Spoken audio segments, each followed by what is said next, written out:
The world of energy is changing fast. Growing power demands are shifting expectations around how to move to low carbon energy systems. Simultaneously, ensuring a safe and reliable power grid has never been more important. The Biden administration's signature legislative package, the Inflation Reduction Act, included numerous incentives to help meet those goals. But as the energy market shifts, where does that leave those whose careers are based in the current system? And how can we ensure the lights stay on for everyone while meeting goals around climate change and not driving up costs? I'm Weston Twardowski, an instructor in and the associate director of Rice University's Center for Environmental Studies, and associate director of EcoStudio in Rice's Sustainability Institute.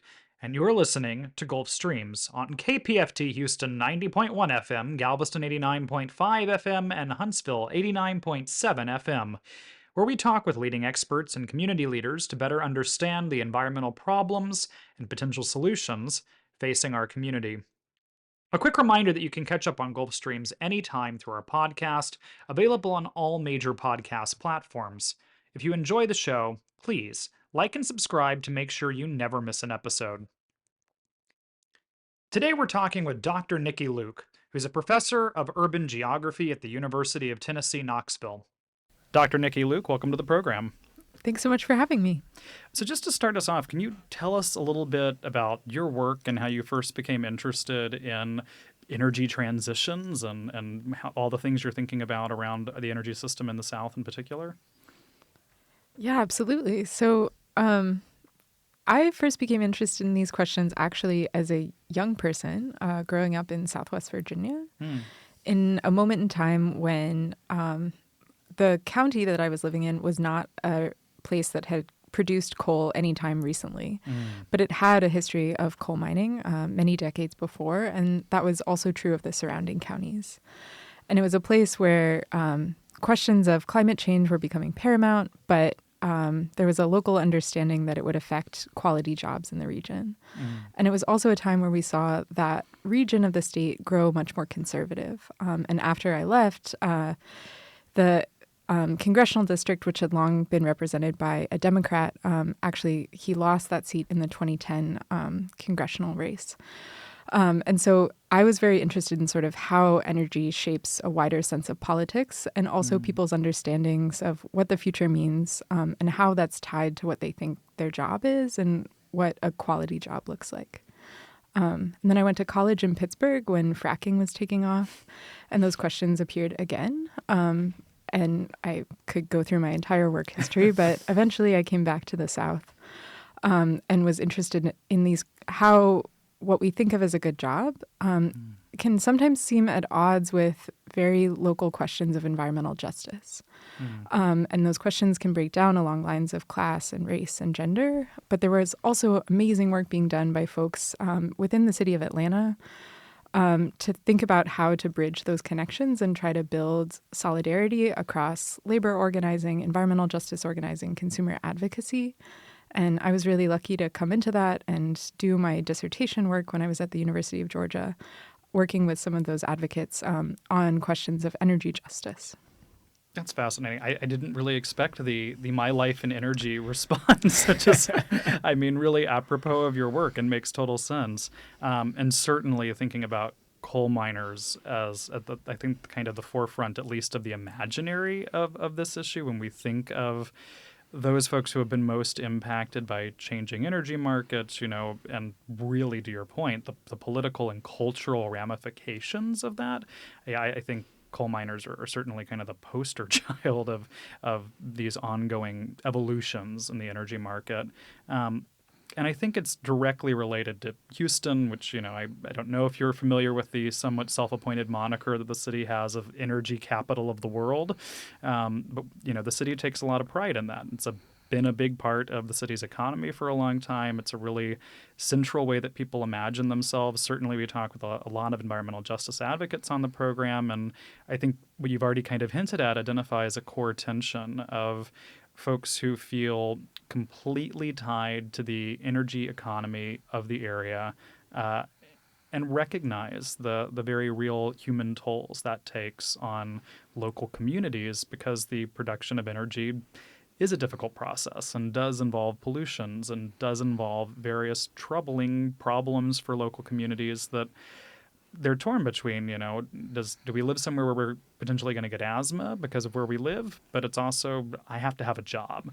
And so I think when we hear things like energy transition, people in certainly Houston, Texas, the South, all around the country are very nervous because there are real concerns about these economic shifts. And to your point, wanting to not turn into some of these places that now really feel like they've had the economy just leave them behind as things have changed.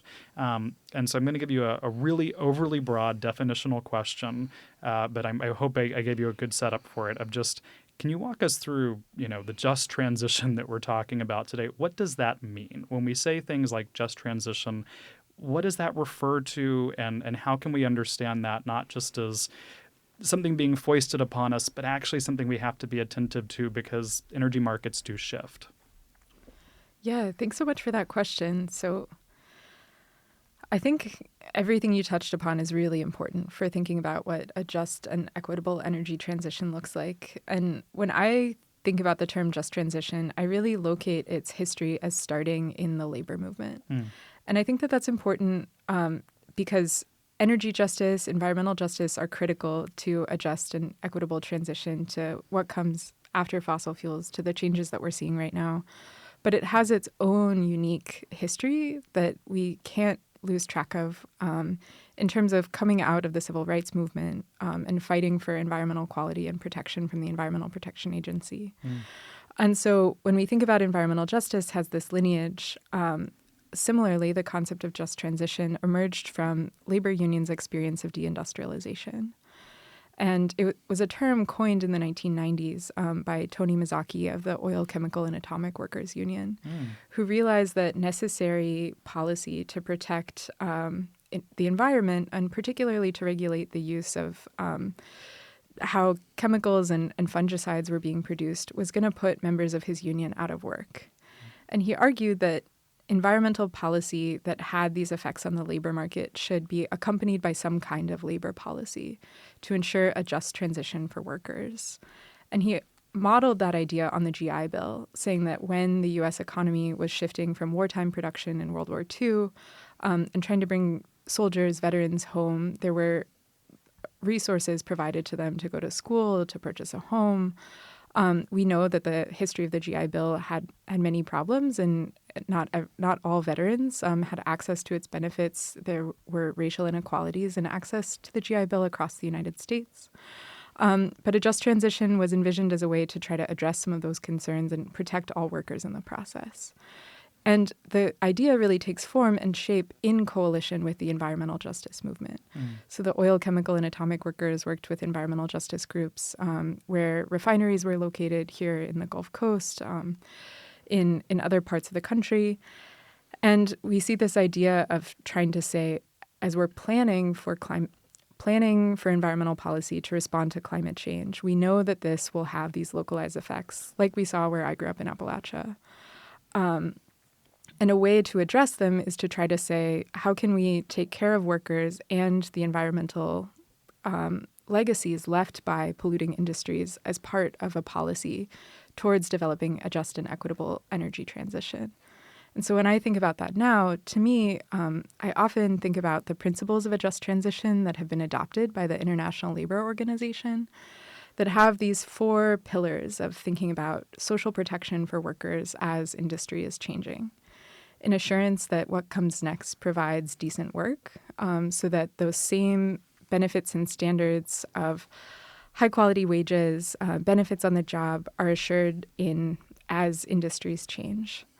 That there's social dialogue, so workers can sit down with their employer, with government, to think about collective bargaining and as a way to voice their concerns as we're seeing this industrial transition. And then the final piece is also stakeholder engagement, which would cross not just thinking about workers, but all of the other communities that have been adversely impacted by the energy system in this case, and making sure that they all have a seat at the table, not just through the specific form of collective bargaining, but in other ways of working towards equitable energy transition policy. And so that piece of thinking about what it means for workers, but also for wider environmental justice communities, for concerns about energy affordability, are all part and parcel of, I think, what we have to think about within the umbrella of a just and equitable energy transition broadly. This is such a useful historical context in which to think about this issue, because sometimes there can be a common sense that labor unions, especially representing workers in the energy industry, especially the oil and gas industry, the coal industry, are necessarily at odds with environmental groups and environmental justice groups. And part of what you're pointing out is that, in fact, there's been a long history of collaboration and working together to achieve some of the same goals, which include, as you're saying, social protection, making sure that people are able to do jobs that are dignified, well-paying, that also support the communities that they live in. And I know that part of your research for your new book has been talking to workers in Georgia specifically. And I wonder if you could give us a sense of what kinds of things you're hearing from workers there about what they imagine the transition to entail, what sorts of things they hope will happen to them and their unions as a result of the transition. Maybe you could tell us a little bit more about what you're hearing. Thanks for that question. So I have done a lot of interviews with workers across different energy technologies in Georgia, in South Carolina, and in Tennessee for different parts of my research. Often we're talking to union members and union leaders who represent incumbent fossil fuel industries. And some of them, to be quite honest, are concerned about the energy transition, that jobs in the solar industry might not have the same quality of what they've seen in what they currently have in the place where they're working. And I think that I always think about this quote from a labor leader who I interviewed in Georgia, who said that at the end of the day, what you're fighting for when you're fighting for a good job isn't just respect on the job and, a good paycheck, but ensuring that that paycheck provides for your family, provides for you to take time off and enjoy the time off that you have. And so a job in that sense is about the whole realm in which people can get what they need to enjoy life beyond work too. And I've interviewed so many folks in the solar industry who, for a long time, and I've seen this change over the course of my work, have gone from it really struggling to make a living in an industry where policies to support, whether it be residential, commercial, or utility scale solar, weren't present in the South, to having more stable footing and finding motivation to stay with this industry kind of despite its ups and downs because they believe in the work that it does for the environment. And so across the range of energy technologies, there's a sense that working in the energy industry is something that connects you to this wider social process, that people need energy to do everything in their lives. You often hear about the examples of folks who work in the utility sector are first responders, who are the first people to show up after extreme weather events and restore the lights and restore the normalcy that comes with having access to electricity. Certainly something we see here in the Deep South with hurricanes. Yeah, I don't think anybody finds that a stretch if they've been through a hurricane and see just the rows of linemen coming in from out of state to rebuild the electric grid. Yeah. Yeah. And so I think people take a pride in that. And they might know that through the incumbent energy part of the energy industry that they work in, or they might see that in a future of the energy industry that is much more reliant on renewables. But there's a sense that as being someone who works in energy means that you are contributing to the wider needs of society, but also in many cases to addressing the questions of climate change also. Well, and it's interesting because I think, and I could be misinterpreting you here, which is totally fine. Correct me if I am. But I mean, some of what you're describing around that change, that evolution you've seen amongst solar workers within your own research, going from folks who were more at the vanguard, more maybe really motivated by, particular kind of ideas about the environmental work they wanted to be doing or the kind of energy production work they were interested in, And I think that's been a critique from a lot of people, is this idea of, oh, renewables require all this propping up, right? Like this is not really where the energy system is or is going, but it requires various government interventions. And, that's shifted. Like the nature and the math of these markets has changed. And so I'm wondering if you can talk a little both about maybe if more people are just coming into solar now because it's becoming a more viable, and we're using solar. Wind is also, something we could talk about, other forms of renewable energy, but have they become more viable jobs? And do you want to talk at all about why that shift is happening? Because I think that's a piece of this just transition, conversation, that it's not just that people are forcing this upon us, but actually the market itself is experiencing seismic shifts that are moving the way we produce energy to new fields. Yeah, I think for lots of reasons, the cost of solar has fallen exponentially over the past 2 decades. It's now the cheapest source of energy on the grid in much of the Southeast. There's significantly less wind in the parts of the country that I'm working in. And so part of that has been aided by the investment and production tax credits provided by the federal government to really catalyze an industry that was seen as environmentally necessary. And we continue to see support for the industry through the Inflation Reduction Act, which extended these tax credits and created new provisions for different ways that taxpayers can take advantage of them. And so that is sparking just a renewed boom in renewable energies, particularly in the traditional sectors of solar and wind, but there are a whole range of other industries that the Inflation Reduction Act incentivizes that I think folks in Texas are particularly excited about, from carbon capture to hydrogen, and also providing incentives for electric vehicles. And so in these ways, it does provide some of that certainty that the solar contractors who I interviewed from 2018 to 2021 felt was lacking in the solar market in the Southeast.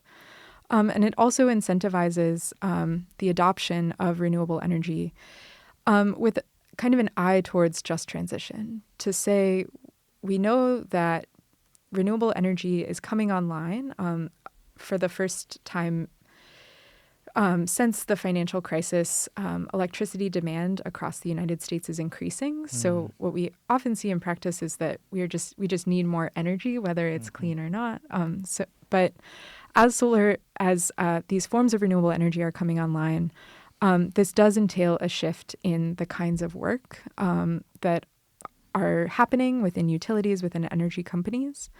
And so the Inflation Reduction Act incentivizes both investment in areas designated as energy communities, places that have seen a coal-fired power plant or coal mine or other energy assets close since 2009 and have higher than average unemployment, which is a way of saying, how can we use this new investment in clean energy to try and repair some of the loss of economic activity that has come with the closure of fossil fuel facilities. There are also enhancements or a bonus tax credit for investment in low-income areas, for using domestic-made content to encourage building solar or other renewable energy supply chains here in the United States, and for meeting certain labor standards that include paying prevailing wage and hiring individuals in registered apprenticeship programs for 15% of the hours worked on any job. And so these are investments in trying to ensure that jobs in the clean energy economy are good jobs, and that they provide for an investment in the future of the energy workforce. Across the energy industry, we see what's sometimes jokingly called the silver tsunami of an impending wave of retirements. And so the Inflation Reduction Act is an investment in saying we need to be training and bringing in the next generation of workers, and doing that through on-the-job training, as in a registered apprenticeship program. And it seems like the impulse there is pretty admirable. And there are historical reasons for why that's the case, having to do with the influence of the Green New Deal coalition before the passage of the Inflation Reduction Act. But it seems like part of your recent research has revealed that some of these noble intentions or even some of the concrete provisions that are aimed at ensuring employers pay prevailing wages, for instance, are not always being followed in practice. Is that right? I think what we're seeing with the prevailing wage provisions and the apprenticeship requirements is after an energy asset is brought online, the taxpayer has to demonstrate to the IRS that they checked all the boxes and dotted all the, crossed all the T's and dotted all the I's to Yes. try to ensure every part of their tax write-off is accurate.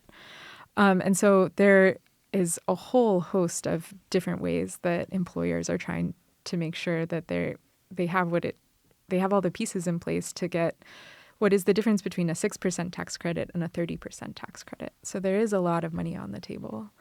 And the prevailing wage standards are specific to occupations and to geographies.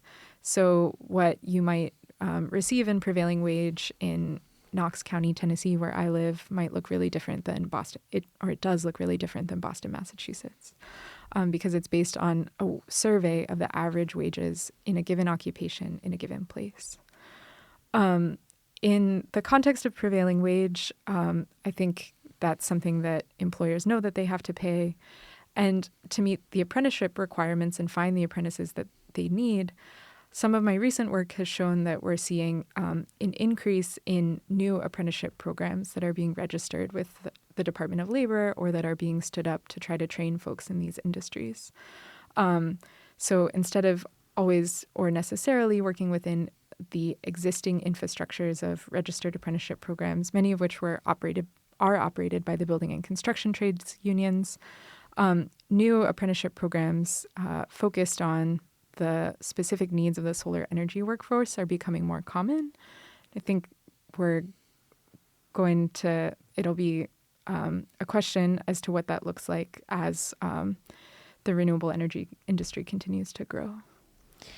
Maybe zooming out a little bit, one of the other concepts that you're thinking through, in addition to just an equitable transition, is this idea of energy democracy. So thinking very seriously about what it means to apply principles of democratic engagement to the governance of the energy sector, and I think specifically the provision of electricity. And I wonder if you could just talk a little bit about why you think this concept of energy democracy is important, and if you think it has anything to tell us about how the energy transition as it's being shaped and modulated by the Inflation Reduction Act might be a transition that provides a good source of high-paying, dignified work to people in communities across the country. Yeah. Energy democracy is an idea that I've thought quite a bit about in my work, and I think I have really located that in trying to understand how different stakeholders engage the governance process of energy. And so this is an idea that some people attribute to the German climate justice movement, and that takes a variety of shapes across in different contexts, from efforts to try to democratize ownership of the energy system, so ensuring that there's affordable access to energy efficiency, electric vehicles, residential solar panels, but also ensuring that there's ownership and opportunities for meaningful engagement in the process of governing energy, so that people are not only participating as consumers, or some people use the word as prosumers for folks who are both producing energy in their homes and consuming it, but that it's accessible to those maybe who don't own a home or have experienced the burdens of the energy system in other ways, living at near a polluting facility, dealing with the legacy of uranium mining, which is a huge issue on the Navajo Nation, for instance, in the western United States. And so these questions of how communities impacted by the harms of the existing energy system, indigenous nations, environmental justice communities, workers who have lost employment, are at the forefront of making decisions about what the future of the energy system should look like, and engaged actively in the process of managing and planning for the energy transition. And so that's taken a variety of forms in some of the different places where I have worked. In the case of Georgia, I was fortunate to work with a large coalition that was very active in participating in regulatory proceedings before the Public Service Commission, which has oversight over the large investor-owned monopoly utility there, where customers who were concerned about their energy costs demonstrated those concerns to the individuals regulating the cost of their energy, saying what this means in our lives, the effects of increasing rates, increasing fees should be taken into account as you think about how the costs for building the future of energy are distributed. There are many models of thinking about energy democracy that ask about ownership of the system, not just in ensuring that individuals at their homes have access to residential energy or an electric vehicle, but also thinking about that in the context of how this concept of the public utility, which is often a private utility that's regulated by the state, could better serve public needs. And so many have also looked to the Tennessee Valley Authority, which is the largest federal power company, as an example of what would it mean to have public ownership of the energy system, and how and where is the system working for individuals. In some of my work, I've argued it is not a model of democratic participation, but it is a different model of ownership. So there's lots of different sort of intersecting points where campaigns have come together to think about how, again, to participate in the system of governance. I think that's something, too, that, I mean, I know you've written a number of things, but, thinking about community solar and potentially this, as Casey is encouraging us to kind of pivot here from thinking of transition to the future just more broadly, and what a more democratic future of the energy system might be. I'm curious about what these kind of localized solutions can look like. I know you've written about community solar in the past as well. Certainly, I think for EJ communities, that's something of interest. But also thinking very much, along the Gulf Coast, we've already gone through two really major hurricanes this season with Helene and Milton. Beryl, which somehow was also this season, was just a Category 1, yet really managed to knock the wind out of Houston for weeks. And so I think it's something that folks are really, and certainly along the Gulf have been thinking about for a while, but, what are potential solutions around microgrids or around, what are ways I can protect my home? Like, these are very ordinary questions people have. And I think what we can talk maybe more broadly about than specific individuated solutions. But I think your work points us to the opportunity for reimagining our relationship to energy systems across where we live and how we live, and what those can actually look like and mean to us within our much more localized communities. And I'm curious about what opportunities we might be able to imagine within this transition.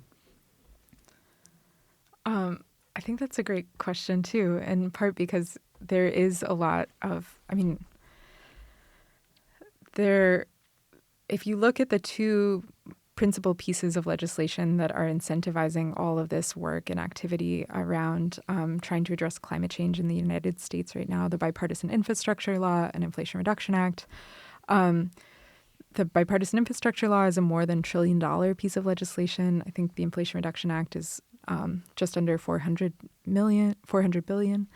And so there's a lot of funding flowing towards these questions. And something that's been really exciting and I think has motivated a lot of people to think about questions of engagement and questions of democracy within the energy system is that as part of funding that's coming through the Bipartisan Infrastructure Law, and particularly that flowing through the Department of Energy, there's a requirement that applicants who are seeking funding through competitive awards, whether that be a grant or a loan, are required to submit something called a community benefits plan that documents how they will engage community and labor stakeholders, create quality jobs, support diversity, equity, inclusion, and accessibility, and meet the principles of Justice 40, which is an initiative created by through an Executive Order 14008 under the Biden administration that says that 40% of federal investments in climate and energy in climate and energy should flow towards the communities that have been disadvantaged within the existing energy system. So it's an effort of seeking environmental justice and repair through these actions. And I think that that has opened a possibility from the ways in which, as I started this research, you were seeing coalitions forming around different environmental policies, concerns about climate change.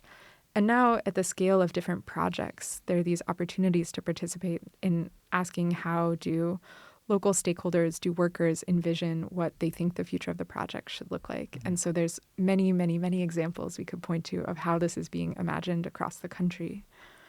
In my own work, looking at the case of community solar, it's something that I have advocated for and have thought about in the context of providing broader access to, again, participation and ownership of renewable energy than is afforded through the residential rooftop model.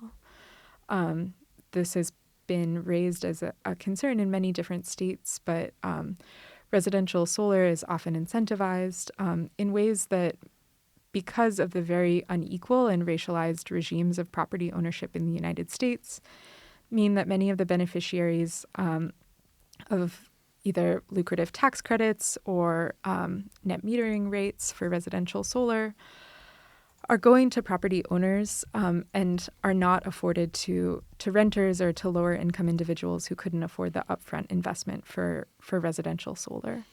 And so community solar is a way to broaden participation in solar energy by allowing a subscription-based model where renters or lower income homeowners or people whose roof simply isn't adequate to house a solar array, or maybe they have a beautiful tree in their front yard that shades their roof and they don't want to cut it down. All of those individuals can participate in a community solar system that is still about collective participation and investment in renewable energies, getting more solar on the grid, but it doesn't require home ownership as necessary for participation. And so this is something that's been supported by energy justice advocates across the country as a way to ensure that poor people have access to participating in solar energies, and also in trying to address, again, that the just investing in residential solar often means that those investments are going to communities that are whiter, wealthier, and it does little to address kind of these ongoing disparities in racialized inequality and homeownership across the country. So what I see as exciting about this moment, where we have a lot of investment to incentivize both home energy systems, community energy systems. For the first time, the Inflation Reduction Act also allows something called direct pay. So public entities or nonprofits can also take advantage of the tax credits that normally it would only be available to a taxpayer with a tax burden. And it can now be used as a direct cash payment for a nonprofit or public entity. So all of the ways in which school systems that are suffering from deferred maintenance are thinking about how to reduce their long-term energy costs. I think these are all exciting opportunities in which people are starting to think about energy as very much part of their lived infrastructure, and something that can be a positive benefit in their lives. That's a really fascinating kind of, I don't know exactly where I'm going, but this question of a kind of cultural awareness or responsibility to our own understanding of our relationship with energy. As you were talking about these incentives, I'm reflecting on, up until very recently, I was a renter, and that's a third of Americans. A third of Americans rent, and yeah, they don't have access to rooftop solar, but they don't have access to a number of things where, yes, because of the work I do, I'm a little hyper aware of some of these concerns.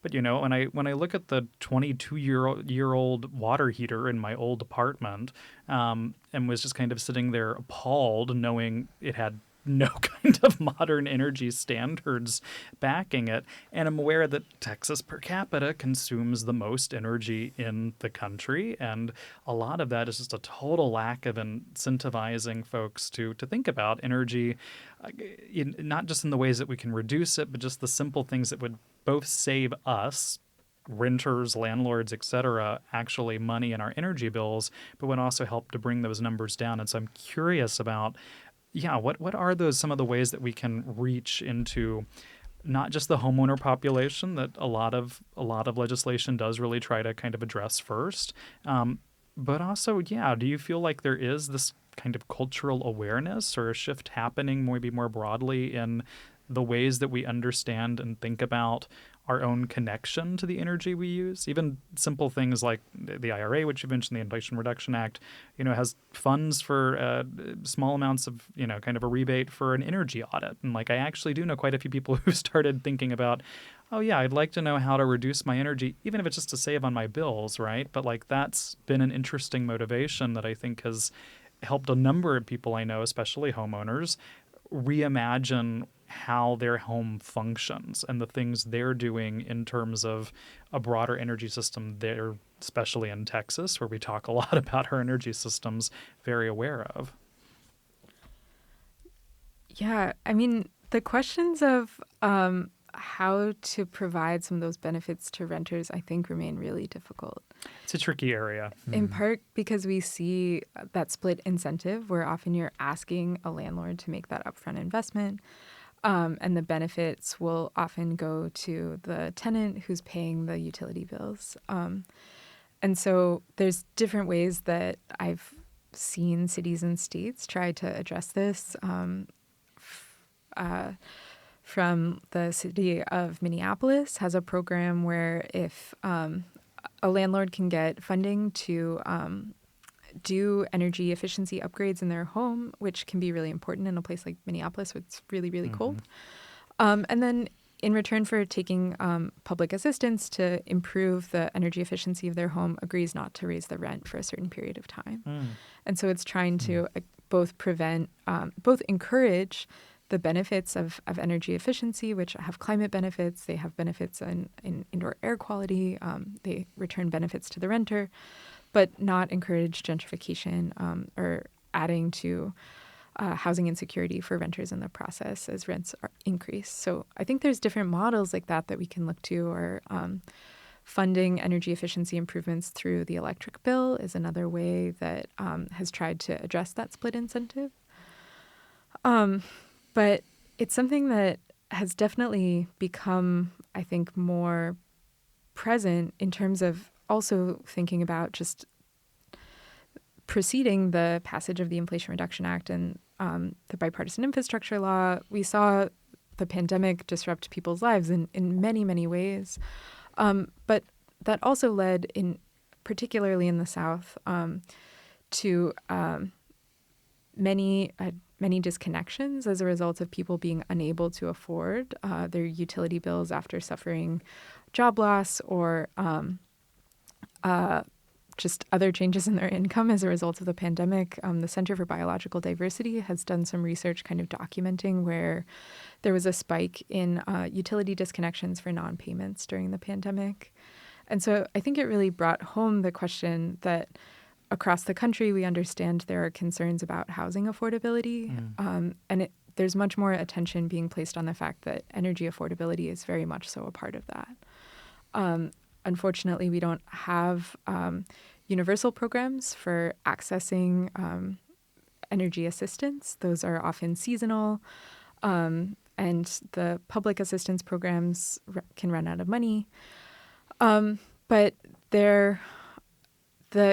again, I think Inflation Reduction Act kind of raises attention to how can we look at some of the questions of addressing problems of our housing stock, improving home energy efficiency, improving home quality, trying to reduce the energy use intensity, and in doing so, trying to address concerns about inequality and energy burden, so the amount of energy that people are paying as a share of their income, which is very high across much of the U.S. South, and particularly in rural communities, in places where folks are living in manufactured housing, and in urban communities. We know that there's been really great work done on this, in particular by the American Council for an Energy Efficient Economy, that traces kind of where energy burden which cities and geographies are affected by energy burden. And so the cities that have the highest average energy burden for low-income households are all in the U.S. South: Memphis, Birmingham, New Orleans, Atlanta. And this is something that is also follows, again, a pattern of racial disparity, with Black and Latino households and Indigenous households being the most affected. And so I think when we saw kind of what that meant in people's lives, as particularly during the pandemic, there's hopefully more attention as states and cities are starting to implement IRA-funded programs on how to make sure that this assistance is going to the homes and to the individuals who most need it. I think it's worth lingering on the power of this insight that you're bringing us to, that energy is really interconnected with not just everything that we do on a daily basis, but also some of our most foundational social systems and structures, including the many ways that they're stratified and unequal. And it seems like part of the big picture argument you're trying to make is that the energy transition, although it's something that must be done to decarbonize and meet our climate goals, is also an opportunity to rethink some pretty fundamental aspects of how we organize our society. And the IRA, the Inflation Reduction Act, as well as some of these other local programs, create windows of opportunity or mechanisms that people can use to try to address something like racial inequality in urban center or a maldistribution of toxic pollution and something like that. I mean, could you say just something more at that level of generality about what kinds of opportunities are opened by this imperative to transition? Yeah, really asking the big picture questions. Well, I think it's important because the research you're doing is hugely consequential, and it's giving us a really textured sense of how the energy transition is playing out at all these different scales and all these different places. But the stakes here are at this big picture level, I think, and I'm just curious to know what you think about it. Yeah, and maybe I actually want to return to Weston's question before. I think so. I work at the University of Tennessee. I live in Knoxville, Tennessee, and I have, with maybe one brief experience, as I gave my biography before, but I've never really lived near a coast or experienced the effects of extreme weather. And East Tennessee and Western North Carolina were hit by Hurricane Helene and experienced really terrible flooding as a result of that. And so on Saturday, I was telling Casey earlier that I was with a crew from Knoxville, Tennessee, and Hot Springs, North Carolina, pulling mud-covered books off the shelves in the public library, which saw about 5 feet of flooding, and trying to gut insulation and take the furniture out that was ruined by this flood. And those questions of how climate change affects communities are really brought home by seeing a disaster like that. There have been 2 studies already that show climate change likely made the rain event significantly worse, with Hurricane Helene made flooding worse in hollers in Western North Carolina and East Tennessee, and the human toll of that is very serious and very scary. The different stories, I think, kind of document why as we're thinking about recovery and rebuilding, there's a real need to think about a climate changed future. And so kind of from that very scary and material level of how natural disasters, which extreme weather, which are maybe more common here on the Gulf Coast, affect folks. There's also there's a need, and there is increasing investment through these large pieces of federal legislation and all sorts of knock-on effects of other private industries, who are revising kind of how our entire energy infrastructure works. And that won't be a complete overhaul. Like, I think we'll still get power through an electric grid for the most part. electricity is very important to our lives. But there are these moments where things like what a microgrid looks like for an isolated community like the one that I was in on Saturday is a very different way of reimagining what the future means, so that instead of having 8 days without electricity, that community might be able to turn back on in a more in ways that are more responsive to power outages caused by extreme weather events. And I think those are also questions, not just focused on this specific event, but as we're making different kinds of investment in infrastructure and asking very seriously whether through the community benefits planning framework or through other mechanisms of designing energy policy, what we want the future of our energy system to look like, the legacies of the existing energy system should always be at the forefront of, I think, of planning to say, how can we both address existing environmental injustices, but also ensure that this isn't something that continues in the future. Right.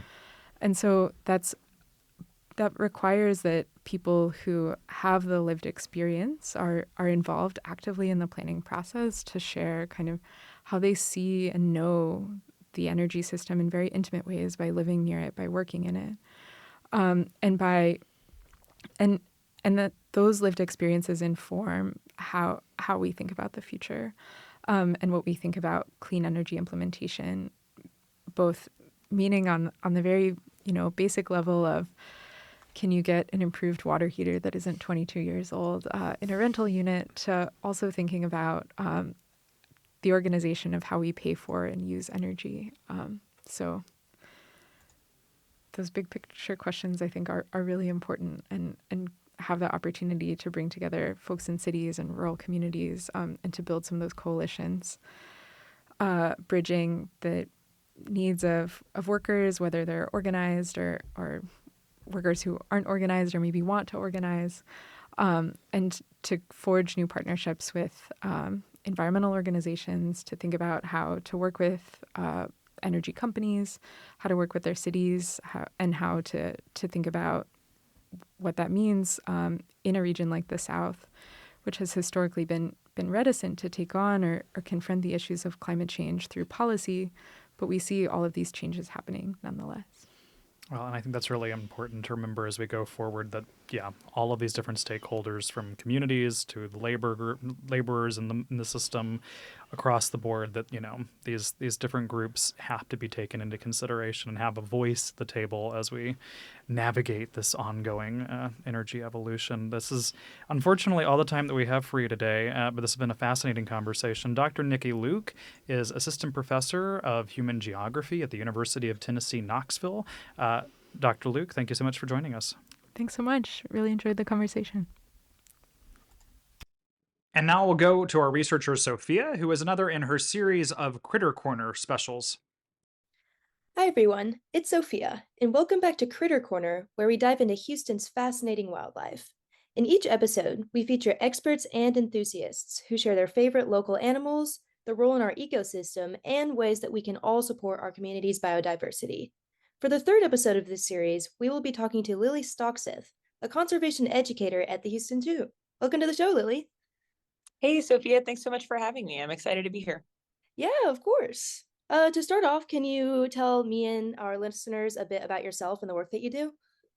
Sure, yeah. So thanks for the introduction, Sophia. My name is Lillie, and I'm in the Conservation Education Department, which is nestled in the Conservation Division at the Houston Zoo. So my primary role is working with our camp program with ages 6 to 12. And my biggest passions kind of within my job are doing a lot of content writing. I love teaching kids science. I love teaching people about animals. And my background is I went to Rice University. I graduated in 2022 with my BS in ecology and evolutionary bio.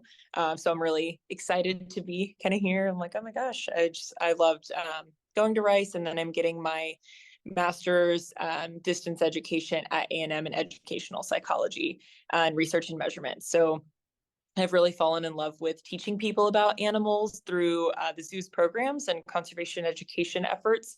And I've just kind of started finding ways to get people to care about animals and fall in love with them like I did. Well, it's great to talk to a fellow rice owl. And now that we know you a bit better, can you tell us about what species you'll be talking about today and why it's special to you?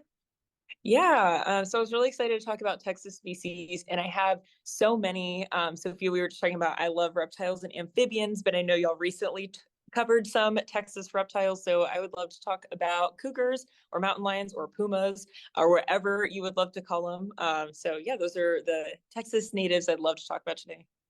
Yeah, that's super interesting. Definitely not one that you would think about being necessarily native to this area, but Right. now I'd love to know more. So, what role does the cougar play in Houston's ecosystem or Texas ecosystem?